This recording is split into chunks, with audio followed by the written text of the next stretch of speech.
السلام عليكم ورحمة الله وبركاته. ازيكم عاملين ايه؟ يا رب تكونوا بخير.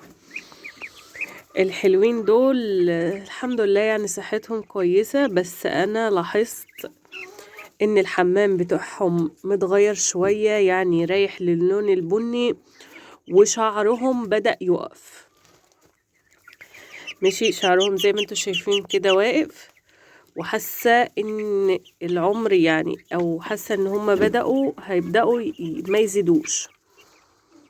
فاحنا مش عايزين نوصل للمرحلة دي ان شاء الله. فلما بصيت في البراز بتاعهم او الحمام، لقيت الحمام بتاعهم هو حلو اهو زي الفل، بس بدأ يغمق شوية. يعني فيهم حمام طبيعي وفيهم رايح للبني شوية. البتاع الابيض ده الامونيا، ملناش دعوة بيه، كده كده يعني ايه، لازم بيبقى موجود. اللون بقى اللي زي اللي جنبه ده، اللون اللي جنبه ده، فاللون ده يعني ايه، مبيض شوية يعني، لا عامل اللون البني شوية، رايح للون البني شوية. الحمد لله. فكده محتاجين، او انا هحاول اقرب لكم شوية، ده مش لون العلف او مش اللون الطبيعي، حاساه رايح للبني، رايح للون البني شوية. فدي كوكسيديا، فهم محتاجين معانا علاج او تطعيمة للكوكسيديا. فانا جبت ايه بقى للكوكسيديا معايا؟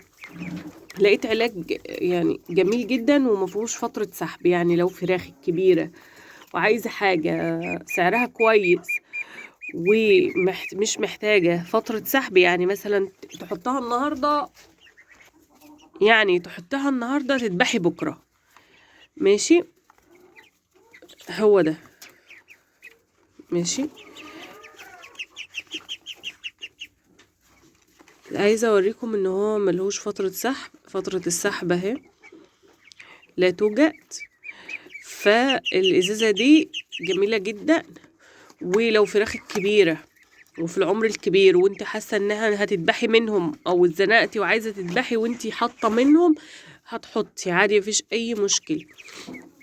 عندك فراخ فلاحي، عندك بط، عندك اي حاجة، ارانب، عندك اي حاجة، بس اهم حاجة لازما ترجيها. ماشي، في علاج ما بيعوزش يترج، دي لازما ترجيها اهي معانا تاني، مكتوب على ترج الإزازة جيدا قبل الاستخدام. يعني انت لازما ترجي لازم ترجي الازازه جدا قبل ما تحطها. بتحطي قد ايه؟ بتحطي 3 سنتي على الرتل.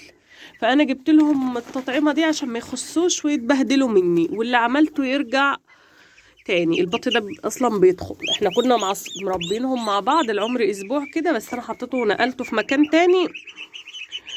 وحاليا يعني زي ما انتوا عارفين بيدخل عليها ساعات كده في الجنب.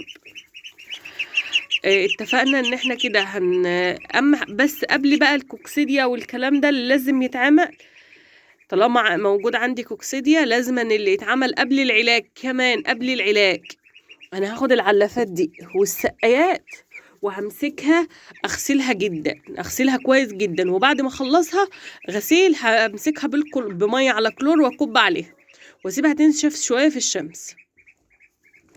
والفرشة دي لا احط فوقها طبقة كويسة، طبقة جير، وطبقة فوقها تمل، يا اما هشيلها خالص.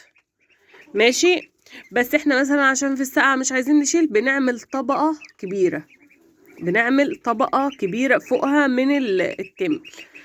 ماشي، والجير طبقة كويسة من التمل والجير. وبعد كده بقى نحط العلاج. لو ما عملناش ال3 خطوات دول قبل الكوكسيديا، قبل العلاج، انسي انسي انسي انسي ولا اكنك عالجتي. يبقى العلاج وغسل السقايات والعلافات وتطهير المكان، وتطهير المكان وغسل العلافات والسقايات وتطهير المكان بالجير وتحط طبقة كويسة، علشان الفراخ الكوكسيديا دي بترجع لهم تاني او بتتنقل من المكان تاني. عايزة اوريكم ان انا عندي حمام طبيعي، يعني في حمامات طبيعية كده اهي كويسة اللون الطبيعي، وفي حمامات داخلة على اللون البني، ده طبيعي اهو. ماشي. وفي حمامات رايحة للون البني.